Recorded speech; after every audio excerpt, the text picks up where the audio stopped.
So good to see you all here today. I hope you're having a fabulous weekend so far. If you're a guest with us, so glad that you're here. My name's Nate, and I serve on the staff here at Canvas Church, and it's a joy to be a part of the team here. We got a phenomenal team. It's made up of lots of different people, and so grateful for the way that Canvas Church uses its gifts. So Canvas is people becoming the church, and we exist to worship God, to grow in our faith, to connect in community, to serve our world, and to go tell others about Jesus. Like, that's what we're about here in 5 short statements at Canvas Church. And one of the ways that we fulfill our mission of people becoming the church and our purposes of worshiping God, growing in our faith, connecting in community, is through Canvas groups. And Canvas groups is what we call one of the pedals on the bicycle. So our gatherings, this is the gathering right here. Wednesday night we have gatherings. Those are our gatherings. And then the other pedal on the bicycle is our groups. And have you ever tried to ride a bicycle with only one pedal? Anybody? I've done it. Yeah, so like you can throw your hand up. It's fine. I've done it. It's not very easy, is it? No, it's not like the most effective way or the most efficient way to ride a bicycle. 2 wheels, 2 pedals works way better. So Canvas gatherings and Canvas groups are 2 pedals on the bicycles, we like to say, moving the mission forward here. There's a lot of different ways we could move the mission. Those are the 2 ways that we've decided. And this morning is our kickoff for our fall session. You're like, wait a minute, we haven't even got to summer. Like, we haven't even got out of winter around here, have we? We fill our groups in May, so the next 3 weeks, we're going to have signups for Canvas groups. We fill them in May so that our groups could gather over the summer once, one time, have a barbecue, kind of get to know each other so that come September, we can kick off and be already in the groove with our groups so we don't waste a lot of time in the fall. So this morning, you came in and a lot of you have been a part of a Canvas group. And I want to say sign up again today, like today is the day to sign up for a group. Maybe you came in today and you have never been a part of a Canvas group. You think that is the scariest thing in the world is to go to somebody's house, show up there not knowing anybody, and you're like, man, I don't know if I want to be a part of that. I want you to know you do. You want to be a part of it. So we think that it's impossible for everybody to know everyone. But we believe that everybody can know somebody. And as our church continues to grow larger, we need to fight to stay smaller, and we do that by being in community, in groups. So we have 11 amazing groups. You can see them inside of your pamphlet. You got it on your way in today, a little trifold there. I know you're going to open that thing up. You're going to see 12 groups, and you're thinking to yourself, he just said there's 11. Well, there was one group in there that for unforeseen reasons, they were not able to launch in the fall. They're looking forward to doing it at a different time, but this next fall is not the time for them. And you're like, who's it? Who is it? Well, you can find out. Do your own homework. Like, look at the pamphlet, look at the sign-up sheets on the table after the gathering, and you can do your own homework on that. But here's the deal. Man, we want everybody at Canvas Church to be a part of a Canvas group. So get yourself signed up, jump into a group. I know it's a little bit scary, but take the plunge, have some fun with a group of people. We desire to have our groups multi-generational. So, like, the only one that would probably be, like, if you're over 25, if you join up for the Canvas Young Adults, that might be a little bit awkward. Not going to lie to you.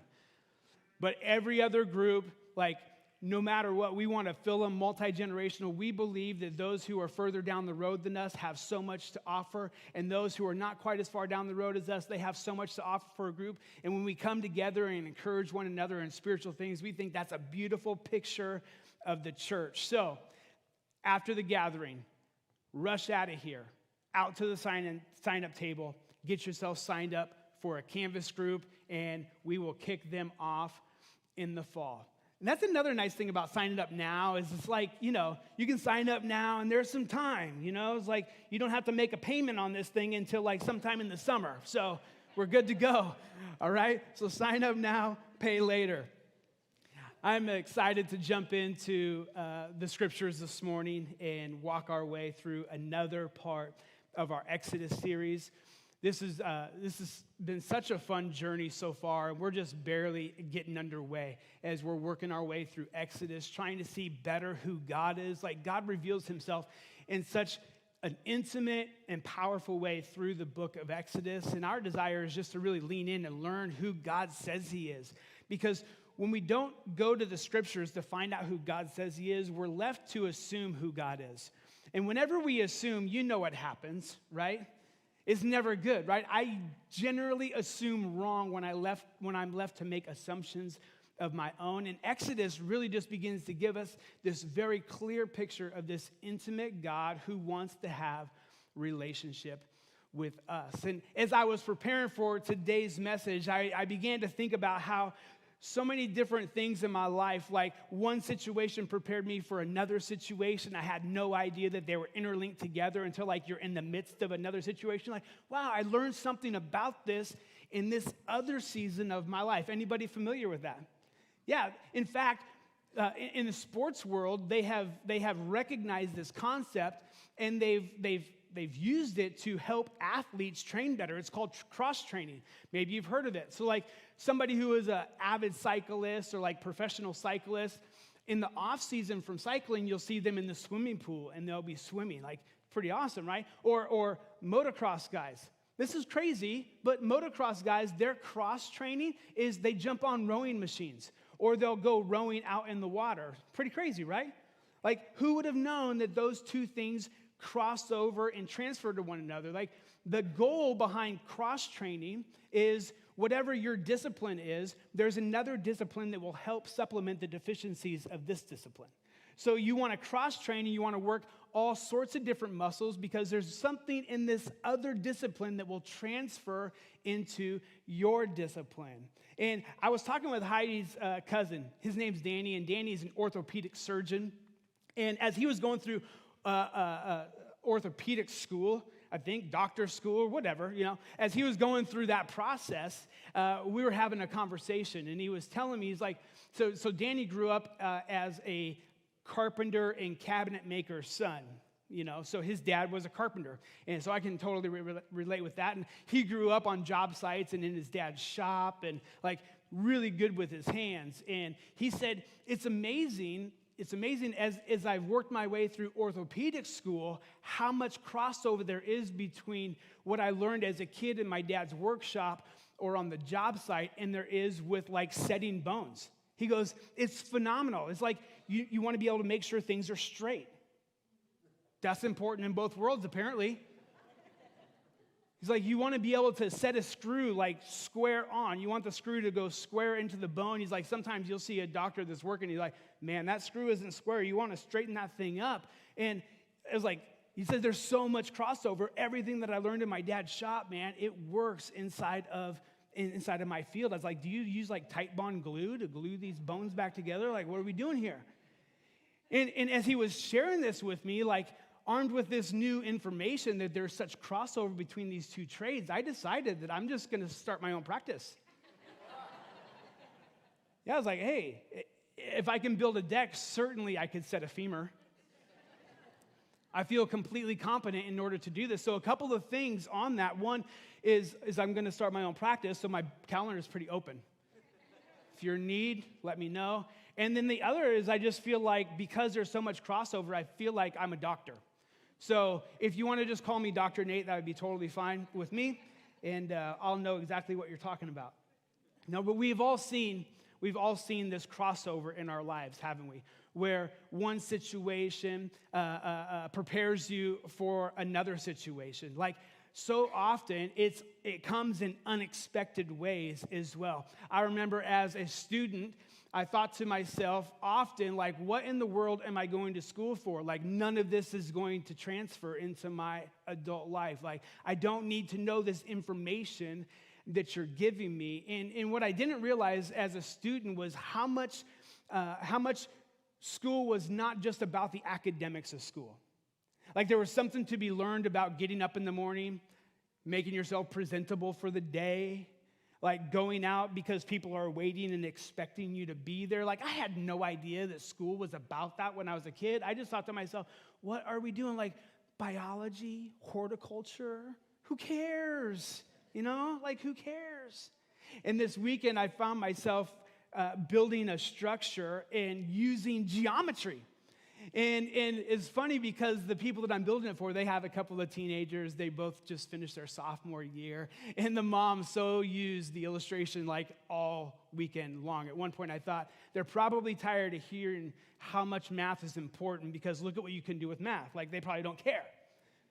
Because when you're at that age, you don't realize that there's so much crossover into the rest of your life. And today in our text, we're going to see there's this crossover, that there's unexpected areas in our life that God wants to use for his glory and for our good. Like we don't realize it. Like some of these situations or places that we find ourselves, we got there through no fault of our own. We're going to see that with Moses here, that Moses got in this situation through no fault of his own, and then he gets himself into another situation and ends up in another place, and it's completely his fault.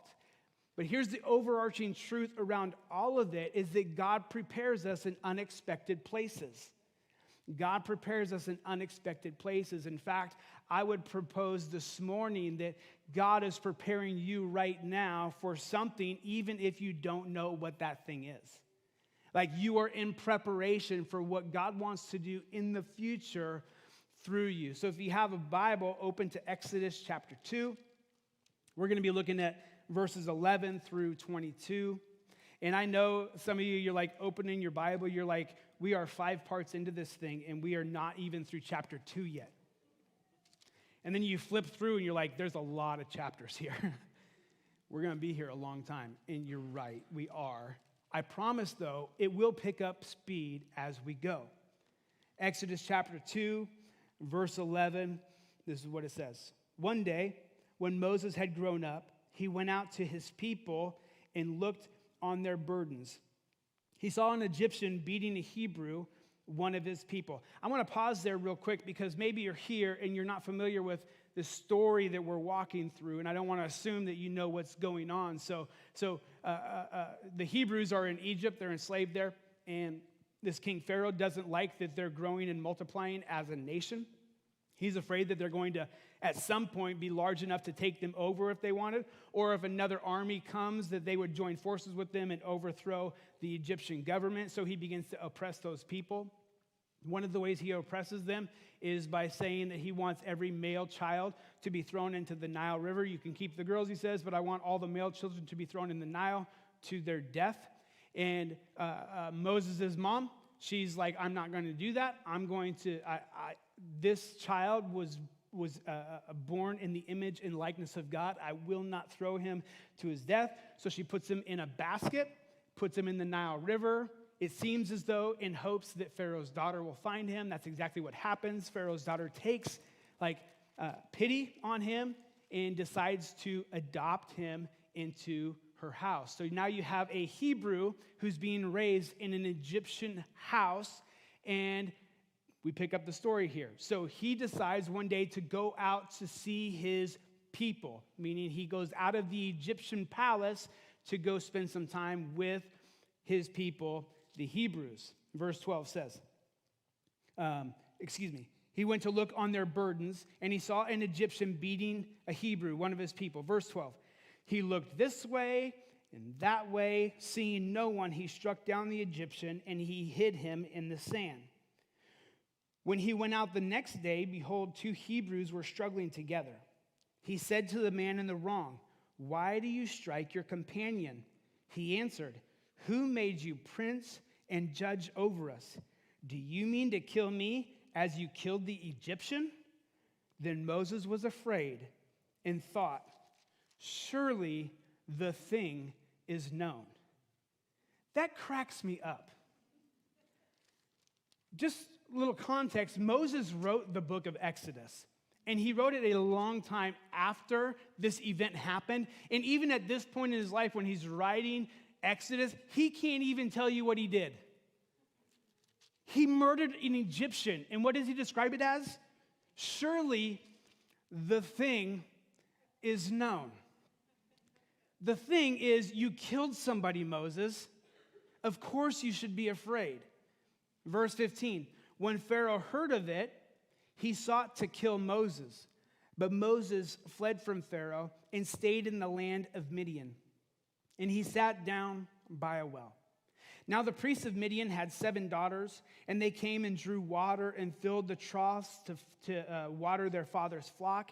And the shepherds came and drove them away.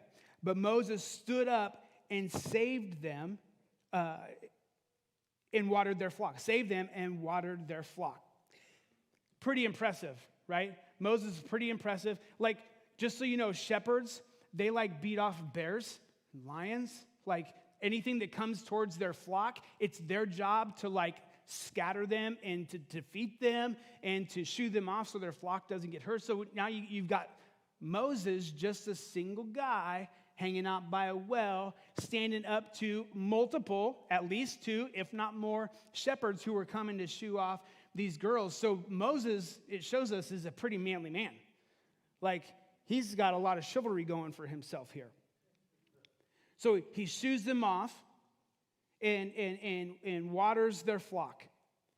When they being the priest of Midian's daughters, when they came home to their father Reuel, he said, "How is it that you've come home so soon today?" They said, "An Egyptian delivered us out of the hands of shepherds, and he even drew water for us and watered the flock." And he said to his daughters, "Where is he? Why have you left the man? Call him that he may eat some bread." Like, Reuel's going, I got 7 of you, okay?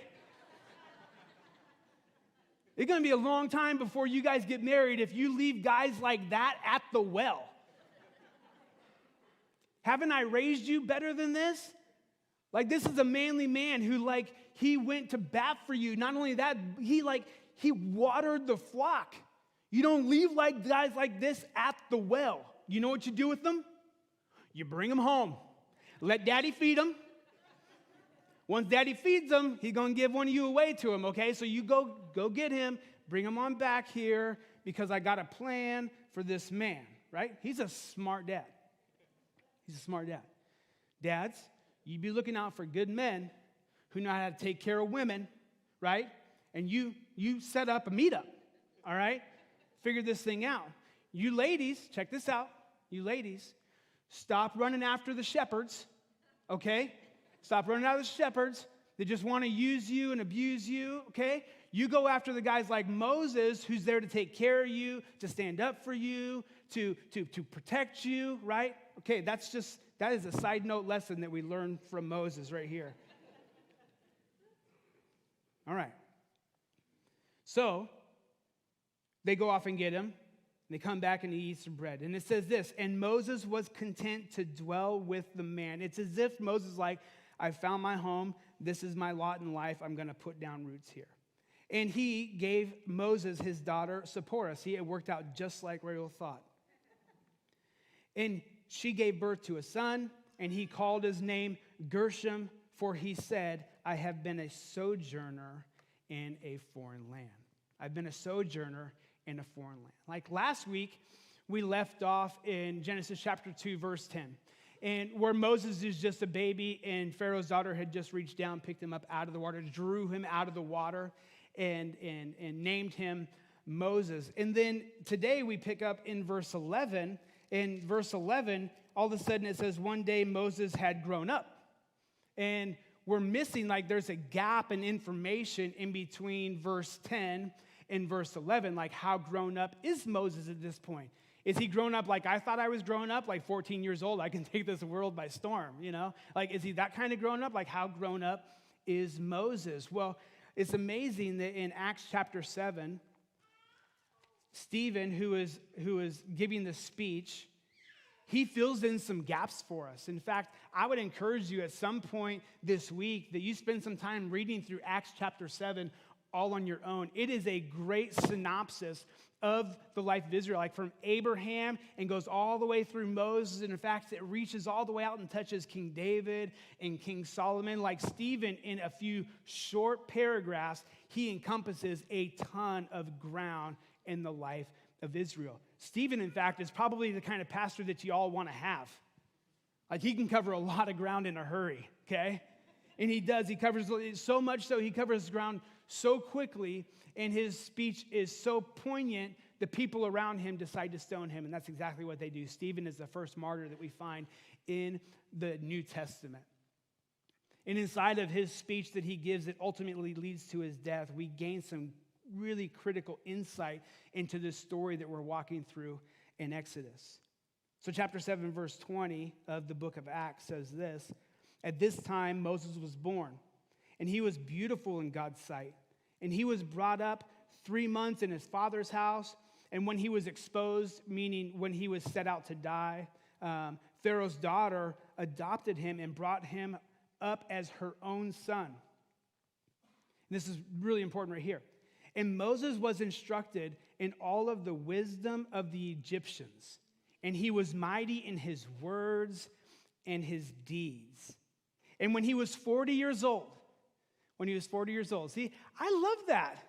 So I feel like I just now grew up. When Moses was 40 years old, it came into his heart to visit his brothers, the children of Israel. And seeing one of them being wrong, he defended the oppressed man and avenged him by striking down the Egyptian. He supposed that his brothers would understand that God was giving them salvation by his hand, but they did not understand. And on the following day, he appeared to them as they were quarreling and tried to reconcile them, saying, 'Men, you are brothers. Why do you wrong each other?' But the man who was wronging his neighbor thrust him aside, saying, 'Who made you a ruler and a judge over us? Do you want to kill me as you killed the Egyptian yesterday?' At this retort, Moses fled and became an exile in the land of Midian, where he became the father of 2 sons." You see, through circumstances completely outside of Moses' control, he ends up being adopted into Pharaoh's house. Like he grows up in Pharaoh's home as Pharaoh's adopted grandson. Now, this life that he gets thrust into, right? There's nothing he did to get himself into Pharaoh's house. Like, this wasn't because he was great in any way. This was a sovereign hand of God who plucked him through Pharaoh's daughters out of the water and raised him in Pharaoh's house. Like, through no fault of his own, he ends up really as a foreigner in a foreign house. See, when he names his son Gershom, "I have been a sojourner, a foreigner in a foreign land." Like, that is the story of Moses' life, front to back. Like, he is always a part of a people who are not really his people. He's in amongst a group of people who do not call him. Like, it would have been very obvious that Moses was a Hebrew. Like, so he's being raised in this environment. But check this out. It's not all bad. Like, think about this. Because Moses is raised in Pharaoh's house, he gets to bypass a ton of stuff that his Hebrew countrymen were dealing with. Like, he didn't get oppressed like they did. He wasn't, like, stuck to servitude. He wasn't oppressed like they were. Like, he wasn't into forced labor and work camps. Like, he got to be raised in the luxury of the king's palace. Stephen says that he had the best schooling. The best schooling that could be offered, like, that was his. He got the best military training. Like, he was raised in, obvious when he was at the well in Midian, right? I mean, he broke out some kung fu skills that these guys didn't know about. Why did he have those skills? Because he was raised in Pharaoh's house. He had the best food and drink. Like, there was so much going for Moses in the palace. I was going to say castle and palace at the same time. Yeah. In the king's palace, Moses is being raised up. And because of this unexpected life of luxury, he got some training. Like, he got some understanding. He understood how the Egyptian mind worked. Like, he got it on a level that nobody else around him got. Like, this was Moses' first unexpected place where God was shaping him and molding him because God had a plan for his life that he knew very little about. But I love how Stephen zones in his account of this story. And in verse 23 of Acts chapter 7, he says this: when he was 40 years old, it came into his heart. It came into his heart. It was something that was planted in his heart. This isn't something that Moses would have been nurtured into. You know how we have this conversation around nature or versus nurture like all the time, right? How about the fact that God planted it in his heart? There was no reason with Moses' background, with the way that he had been raised, with all of his training, that he would have ever began to be compassionate about his people. He had the life of luxury that most people are striving for, but when he was 40 years old, it came into his heart to go visit his brothers. Like, Stephen picks up on the fact that Moses was preparing, or God was preparing Moses since the time he was a baby to become the deliverer of the Hebrew people. God began to stir Moses' heart in a way that would have been contrary to his training. He began to see his people not as the others, but as I'm one of them. I'm one of them. I'm with them. I want to be a part of. So it comes into his heart. His Egyptian upbringing would have, his training would have focused him on oppressing the Hebrew people, not liberating the Hebrew people. And this is what I know. Is that Moses is not alone in God preparing us to do his work and to do his will. That God has been preparing us along the way. The question is, what has God put in your heart? What has God put in your heart? See, Moses, God had placed in his heart to go visit his people. But here's the question this morning: what has God put in your heart? I love being able to talk with people. I have the opportunity to talk to people all the time. And in talking with people who are focused on doing God's will for their lives, like living their lives in such a way to bring him glory and honor. And when you see them begin to take steps in that direction, it is so inspiring. I love it. There's people in our congregation that they're stepping into new business ventures. Why? Because they feel like that's what God's calling them to do. Their current environment does not provide the margin that they want to be able to pursue God the way they want. They're like, we're going to step out of that into something else because we want to pursue Jesus with our lives. I love that there are people in our congregation right now that feel called to full-time vocational ministry, and they're beginning to pursue that. Like, they're taking avenues and roads because they say, God has placed something in my heart. And we're believing here at Canvas, as we push into the foster care problem in our area, that God's placing something inside of the hearts of his people where we're going to rise up and we're going to help meet that need. And that's going to be some of you. Like, I love the fact that as we talk about Canvas missions, I'm believing and I'm praying that God is placing in the hearts of his people this burning passion and desire to pursue his mission across the street and around the world. Like, God has placed something in your heart. And the question is, what has he put there? What has he put there? He's put something there. Like, as followers of Jesus, he's always placing something in our heart in order for us to fulfill his mission. He's always placing something in our hearts, even if you don't know it yet. And because God is placing things in our hearts, this is what I also know. Likely he's been preparing you in unexpected places. He's been preparing you for what he has for you in unexpected places. Now, I'm a firm believer that not all preparation has to be experienced by the person. I am fully convinced that you and we can learn from one another. Like, if somebody smells some milk and they tell me, this smells sour, smell it. I'm good. I trust you. Oh, this is gross, taste it. No. Who does that? Seriously, who does that? But for some reason, when it comes to life, so often we feel like we have to live the experience out for us to find the experience for it and like learn the lesson. I'm a firm believer that we can learn lessons from each other. We can learn lessons from each other. And as we walked our way through Moses' story here in these verses, there are things that we can learn from Moses along the way. Like there's 3 lessons that I want to double click on this morning that we can learn from Moses, that Moses learned in unexpected places.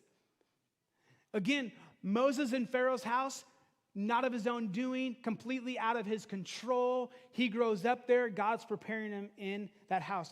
We learn some things. Moses in Midian, he ends up there, and it is completely his fault. Okay, he killed an Egyptian. Of course, Pharaoh's going to be upset. All right, Pharaoh's coming after you if you kill one of his people. And that's exactly what happens. So he has to flee and run. And in the midst of all of that story, there's 3 lessons at least that we can pull out of this for us to remember today. As we step into what God calls us to, we've got to remember these things. Number 1 is this. Just because you see no one doesn't mean no one sees you. Okay? Just because you see no one doesn't mean no one sees you. The text tells us Moses comes out, sees an Egyptian beating one of the Hebrews. And what does he do?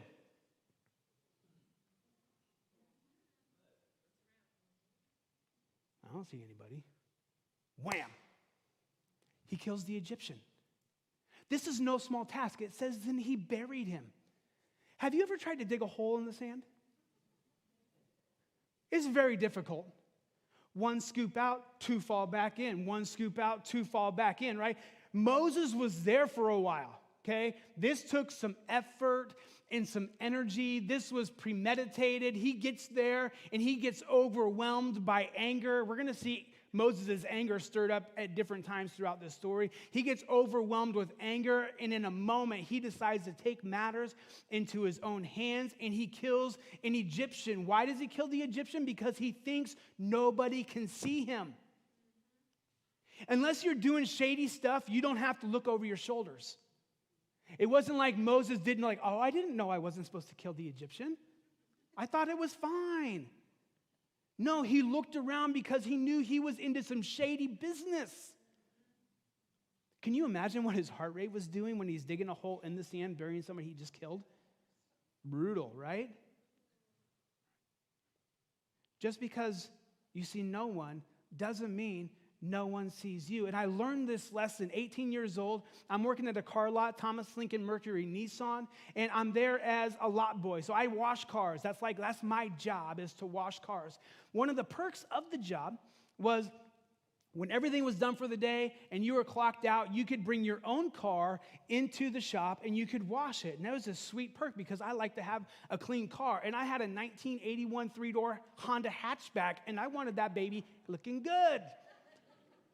So on a Friday after my shift, I pull it into the wash bay, I wash it up, armor all the tires, I wipe down the dash, car, it's looking really good. Excited about it. So I roll into work the next day, riding nice blue. My car, I had to put a blanket over the back seat because it was all ripped up, but the blanket hid it all. This was a cherry car.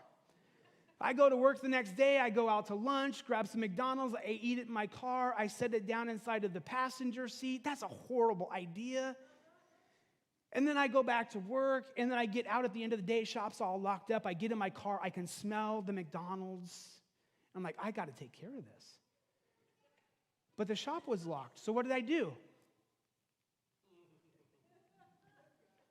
Roll down the window, pitch it out in the parking lot, drive home. Stop judging me, okay? I'm just telling you the story.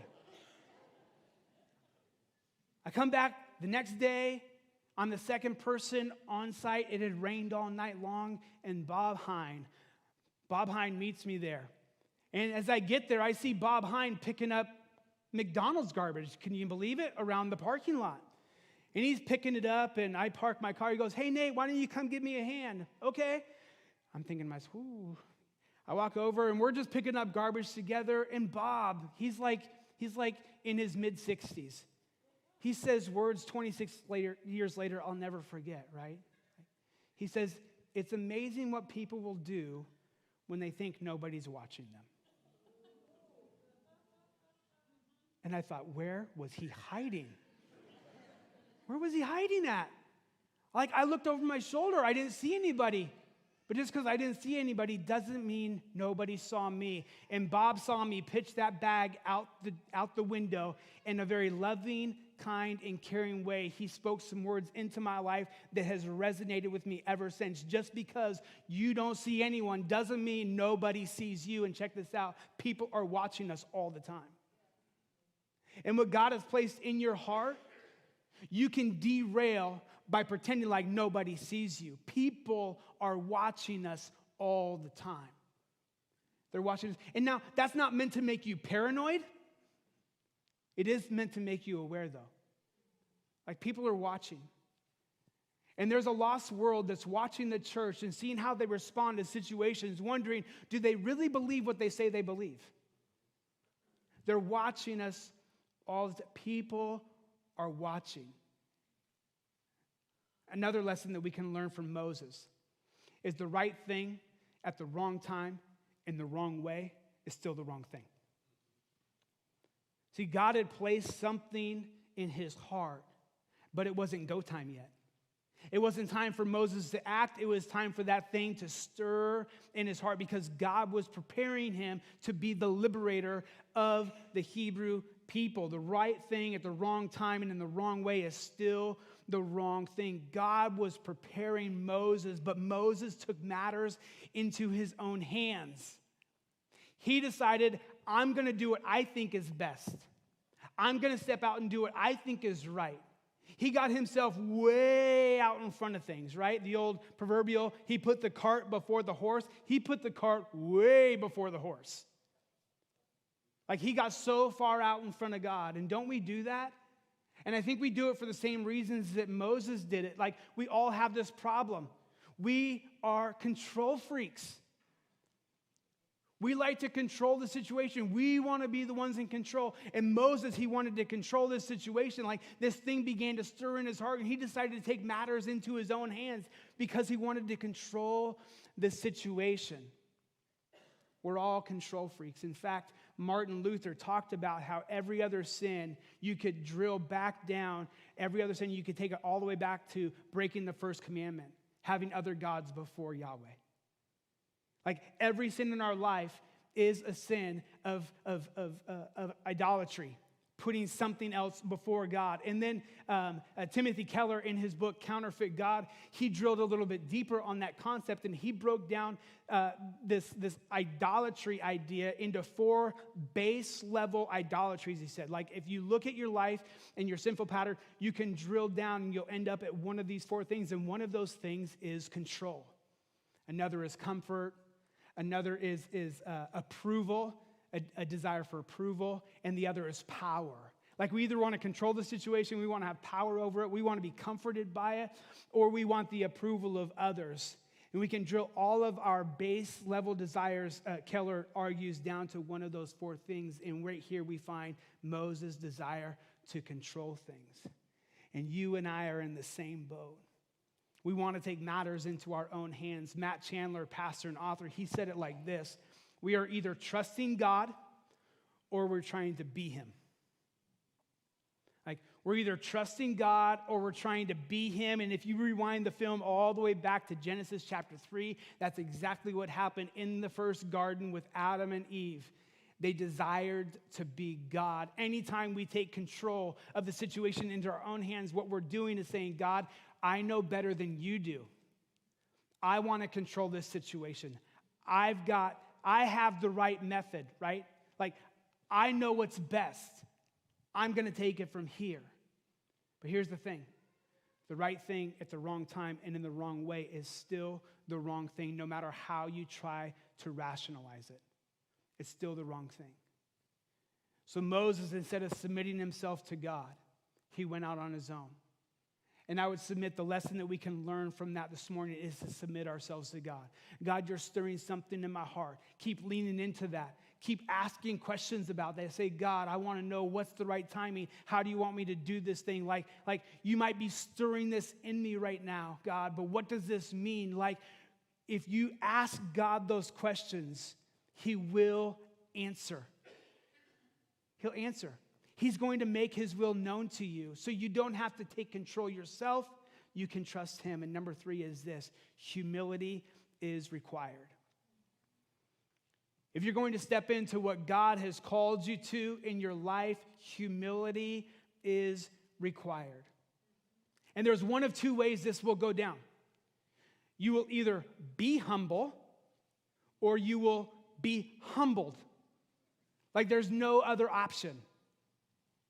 You'll either be humble or you'll be humbled. Moses, he thought he was going to be the hero. Can you imagine what it was like that next day after he buried the Egyptian and he comes strutting out to his people? Can you imagine the story he was playing in his mind? Like, they're just going to stand up and applaud for me when I walk out. They're just like, this is our guy. Moses, take one for the team. Like, he probably had all of this played up in his mind, like, man, they are going to love me. I just can't even imagine what's going to happen next. And he goes out there with such confidence. A couple of guys are fighting. And he's like, guys, come on. Let's not do this. Like, why would you wrong each other?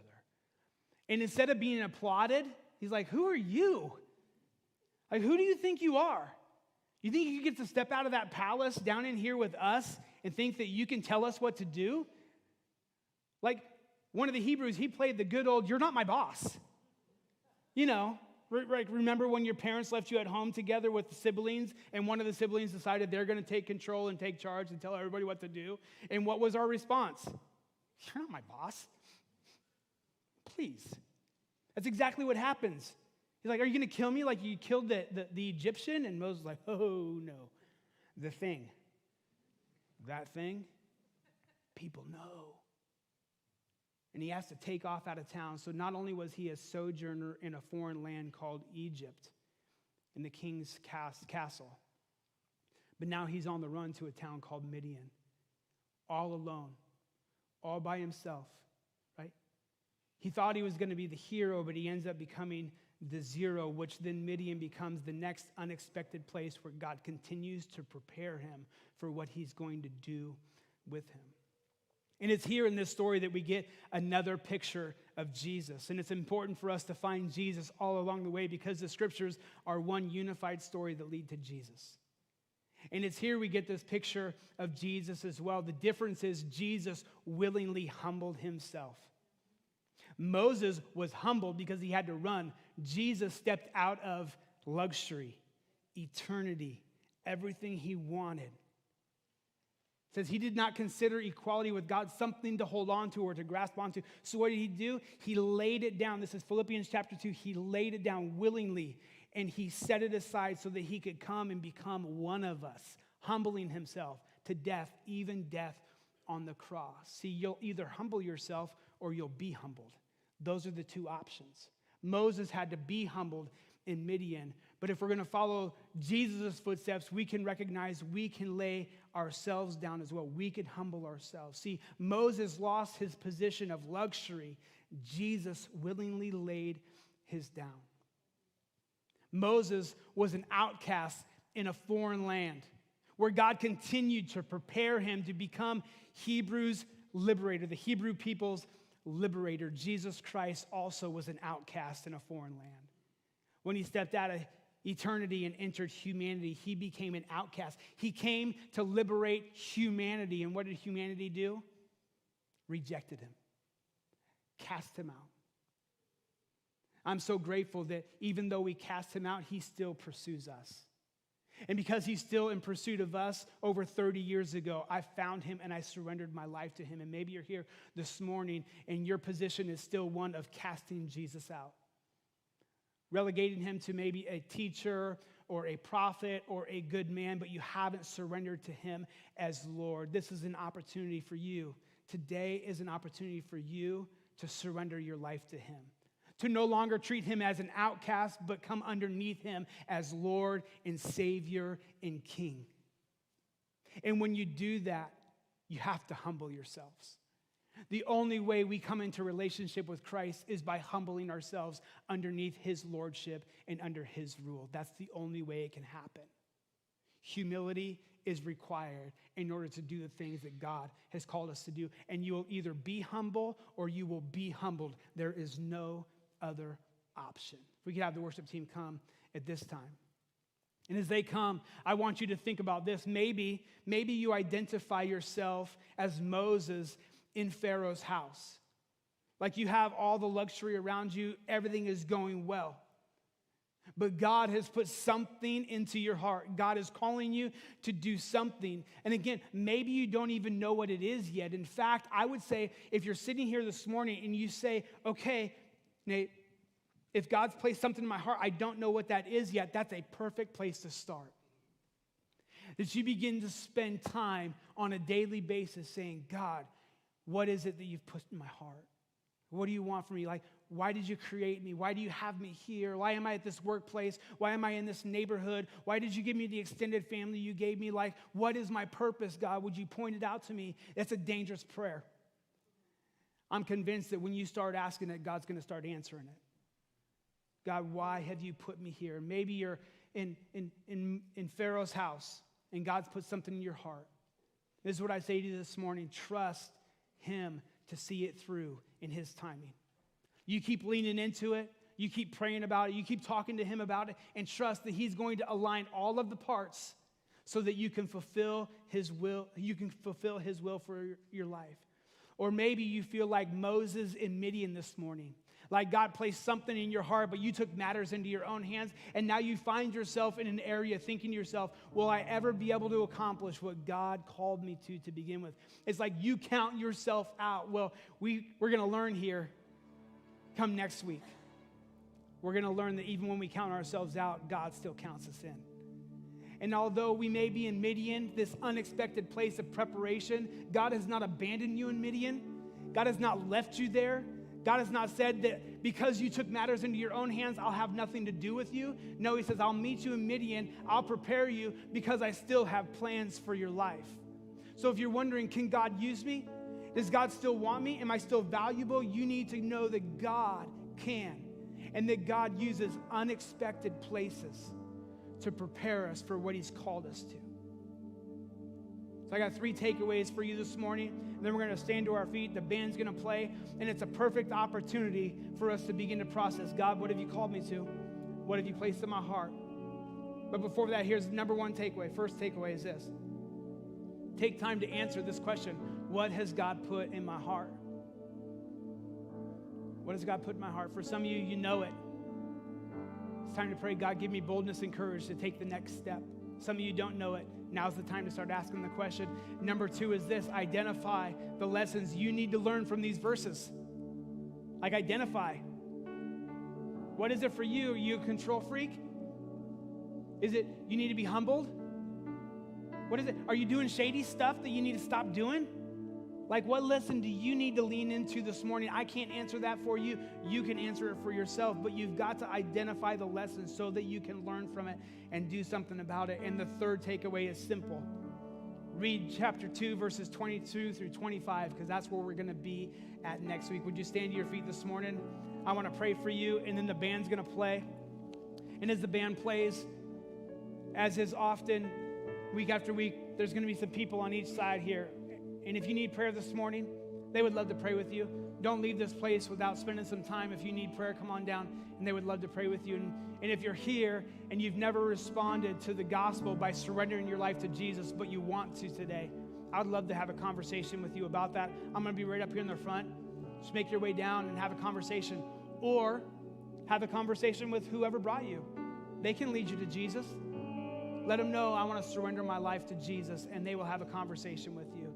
So, Father, I pray that you would do what only you can do in our hearts because of what we've heard this morning. Help us to learn the lessons, God.